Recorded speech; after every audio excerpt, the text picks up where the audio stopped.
everyone, it's me again, S6Man, and welcome back to my YouTube channel.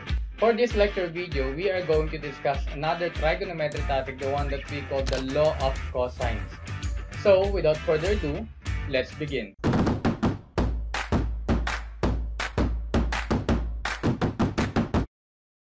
In the previous video natin, we stated that yung law of sines cannot be applied directly to find the remaining parts of an oblique triangle given either of the following. Una, kapag yung oblique triangle natin has two sides and an angle between them, hindi natin siya pwedeng gamitan ng law of sine. Pangalawa, kapag yung ating oblique triangle has three sides and no angles given, hindi natin siya pwedeng apply ng law of sine. For these cases, we may apply the law of cosine na tinatawag natin. Considering this triangle with the given labels, law of cosines natin is, so we have three formulas. Ayan sa inyong screen. And again, instead of memorizing each of the three formulas ng law of cosines, mas convenient kung tatandaan na lang natin yung following statement for the general form ng law of cosine. The square of the length of any side of a triangle equals the sum of the squares of the lengths of the other two sides minus twice the product of the lengths of the other two sides and the cosine of the angle between them. Example number 1 for law of cosines. Solve the SAS triangle given side A 5, side C na 8, and angle beta 77 degrees. So let's draw the triangle. So this is our triangle. This is the side C na 8. This is the 5 na side A. This is the 77 degrees. Considering this as triangle A, B, and C. This is angle alpha, this is angle gamma, and this is side B. So, ang hinahanap natin in solving the SAS triangle nito is yung side B. Ito, angle alpha and angle gamma. Since yung beta natin is the angle between sides A and C, we begin by approximating yung beta natin. And as follows, gagamitin natin yung one of the formulas, which is B square is equal to A square plus C square minus 2AC cosine beta. B square, since alam na natin yung A, C, and yung beta natin, we can substitute the values. This is 5 square plus 8 square minus 2 times 5 times 8 cosine, ang beta natin is 77 degrees. So, B square is equal to, say, 71.0. Ang hinahanap lang natin is yung B alone. So, square root ng both sides, para makancel yung square, B is equal to approximately 8.4. So, ito na yung ating first value. Side B, which is 8.4. And para mahanap naman natin yung any angles unknown from the triangles, in accordance with the remarks preceding itong example na ito, i-apply na lang natin yung law of sines para mahanap yung ating angle alpha since it is the angle opposite the shortest side A, yung 5 natin. Sin alpha over A is equal to sin beta over B. So, we cross multiply. This is B sin alpha is equal to A sin beta. Divide both sides by B. This is cancel. Sin alpha now is equal to A sin beta over B. And para malaman if tama ba yung ating given sides, we check muna kung lalampas ba ng 1 or less than 1 yung magiging value ng sin alpha natin. Sin alpha is equal to, ang value ng A is 5. Sin beta na 77 degrees over B natin na 8.4. Ang value ng sin alpha natin is equal to 0.57998. And since less than 1 siya, ibig sabihin, yung angle alpha natin is an acute angle and tama yung, and makakreate tayo ng triangle. So, solving for alpha, angle alpha, sin, lipat natin yung sin sa kabila. This is sin negative or arc sine 0.57998 998. Angle alpha now is equal to 35.45 degrees or simply 36 degrees na lang. So this is the value for angle alpha. And finally, for angle gamma, kahit hindi na natin siya gamitan ng law of cosine or ng law of sine, simply gamitin na lang natin yung principle ng sum of all the angles inside the triangle. 180 degrees minus yung dalawang known angles natin, 77 degrees, yung kakasolve lang na 36 degrees. Ito magiging value ng angle gamma natin, and angle gamma now is equal to 67 degrees, and this is all the values now for example number 1. Example number 2 for law of cosines. Solve the SSS triangle given 3 sides. A is equal to 90, B is equal to 70, and C is equal to 40. So, ang kailangan nating hanapin for this problem is yung tatlong angle within the oblique triangle.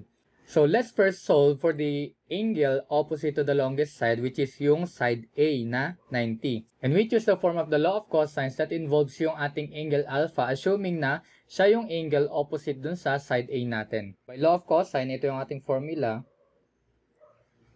A square is equal to B square plus C square minus 2BC cosine alpha. Etong angle na to ang hinahanap natin. So, ilipat natin itong buong term na ito sa kabila and then ito dito sa kabilang side. So, magiging positive 2BC cosine alpha is equal to B square plus C square minus A square. So, naging negative yung ating A. And solving muna sa ating cosine alpha, we divide both sides by 2BC. So, we can cancel this. 2BC, and we have now cosine alpha equals B square plus C square minus A square over 2BC. And again, in solving angles, we need to transfer itong cosine function natin sa kabila and magiging negative. So we have alpha, this is arcsine or cosine raised to negative 1, times, substitute na natin yung values dito sa part na ito. Ang value ng B is 70, and this is square, plus C na 40 square minus yung A natin na 90 square din over 2 times B natin na 70 times C na 40. Angle alpha now is equal to 106.6 degrees or approximately 107 degrees. So this is angle alpha. For angle beta, assuming angle beta is opposite sa ating side B, and angle gamma, assuming angle gamma is opposite sa ating side C, pwede na natin gamitin either law of cosine or law of sine in solving those angles. Since meron na tayong isang alam na angle, pero let's try to use pa din yung law of cosine. So using law of cosines for angle beta, and using the same arrangement, we have B square is equal to A square plus C square minus 2AC cosine beta, and same as lang nito, we have beta is equal to arcsine or cosine negative 1 times A square plus C square minus B square over 2AC.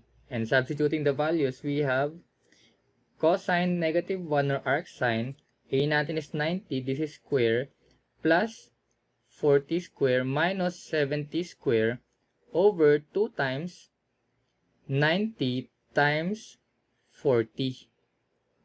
Angle beta now is equal to 48.2 degrees or 48 degrees na lang. So this is angle beta. For angle gamma, pwede natin gamitin yung principle ng sum of all angles within the triangle is 180 degrees. Kaya lang, what if meron tayong maling na-calculate either of the first two angles natin? So pinakamainam, gamitin pa rin natin yung law of cosine. Gamma is equal to cosine negative or arcsine times A square plus B square minus C square over 2AB, and substituting the values, arc cosine, this is 90 square plus 70 square minus 40 square over 2 times 90 times 70. Angle gamma natin now is equal to 25 approximately degrees. Kaya lang, to check kung tama ba talaga yung nakuha nating angles, gamitin natin yung principle nung sum of all the angles inside the triangles.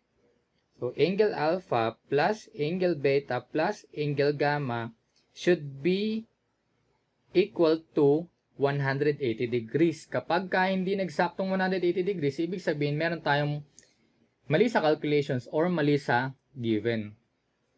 Angle alpha is equal to 107 degrees plus angle beta, we have 48 degrees plus angle gamma na 25 degrees. So, 107 plus 48 plus 25 is equal to 180 degrees. Ibig sabihin, tama ang lahat ng nakuha nating values. And this is example number 2.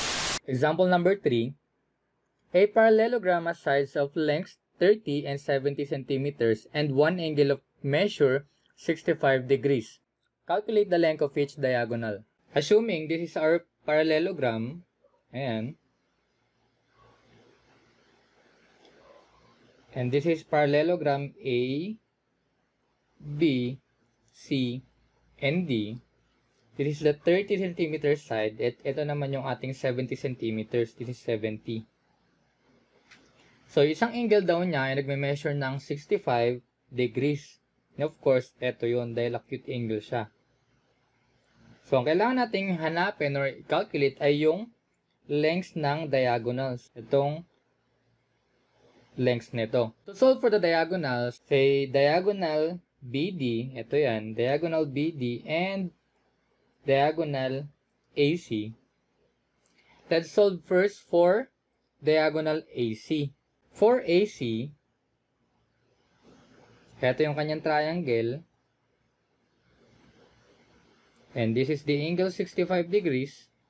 Ito yung 70 cm. And ito naman yung 30 cm. This is triangle A, B, and C. Etong part na to ang ating sinusolve. Diagonal AC. So, using the law of sine, using the law of cosine, this is AC square is equal to, we have 30 square plus 70 square minus 2 times 30 times 70 cosine, yung angle niya na opposite ay 65 degrees. And by calculating, AC square is equal to 4,225, hindi pa tapos. Square root ng magkabilang side ng equation, AC now is equal to approximately 63 cm. So, this is our first diagonal, diagonal AC. For diagonal BD naman, say this is our triangle, and this is 70, and this is 30 cm. Ito yung kailangan natin na angle. Looking back at our parallelogram, so this is 65 degrees kasi. Etong angle na to ay equal din sa angle dito. Ibig sabihin, yung kabuuan ng buong angle na to is 180 degrees. To solve for this angle, ito, we just have to subtract 65 to 180 degrees para malaman natin yung value ng angle na to. So, 180 degrees minus 65 degrees, this 180, is equal to 115 degrees. Ito ngayon yung value nito, and mahanap na natin ngayon yung diagonal BD. For BD, BD square is equal to 30 square plus 70 square minus 2 times 30 times 70 cosine, angle natin na 115 degrees. BD square is now equal to 7,575, and square root ng magkabilang side of the equation, BD is equal to approximately 87 cm. This is all the values ng diagonal ng parallelogram natin for example number 3. Example number 4, we have given a word problem. A 40 feet vertical pole stands on an inclined ground that makes an angle of 17 degrees. So let's draw the figure. We have an inclined ground. Say this is our horizontal. Ito yung ating inclined ground. And yung inclined ground natin has the angle of 17 degrees. And yung pole na yan ay nakatayo at some point dito sa inclined ground. Let's say ito. So this is our pole. Calculate the minimal length of the cable that will reach from the top of the pole to a point 72 feet straightly from the base of the pole. Yung 72 feet na yan is magsa-start dito hanggang dito sa, let's say, sa point na ito. This is our 72 feet. So, maglalagay daw tayo ng cable at this point. Say, this is point A, this is point B, and this is point C. Maglalagay daw tayo ng cable from here hanggang dito sa top ng ating pole. Ang height ng pole natin is 40 feet. To solve the length nitong cable natin, meron tayong isang angle na given. We have 17 degrees. Let's say yung ating length ng cable is equal to AC. Ang hinahanap natin ngayon is length ng cable. Kaya lang, to find this one and gagamitin natin yung law of cosine, kailangan alam natin yung angle na to. Considering this is an oblique triangle. Kaya lang, hindi natin alam yung angles. We need to analyze first the angle. And para dun sa angle na yan, tingnan natin itong isang triangle na nabuo from the figure. Ito yun. Lagay natin dito. This is the 17 degrees.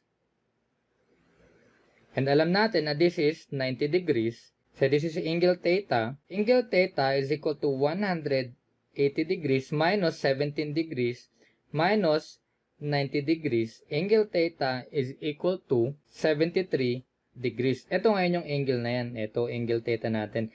Now, masasolve na natin itong value na to kasi this is an angle na 180 degrees. So, 180 degrees minus this angle, masasolve na natin ito. So, i-label natin ito as angle rho. And angle rho is equal to 180 degrees minus this angle, 73 degrees. Angle rho is now equal to 107 degrees. Ito na yung angle na yan. Therefore, pwede na natin isolve yung length ng cable or yung AC natin by law of cosine. So, length natin is equal to 72 square plus 40 square. Ito yan. Draw ulit natin yung triangle na yan. This is 40 and this is 72. Ito yung length na hinahanap natin at ito yung angle na nasolve natin na 107 degrees. Minus 2 times 72 times 40 cosine 107 degrees. This is square. So, length square is equal to 8,468.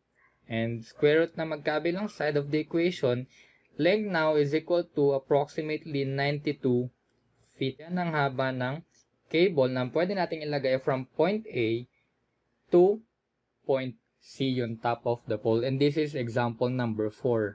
And that's all for the law of cosines. Please like and share this video. Subscribe for more. Thank you for watching and see you on the next video.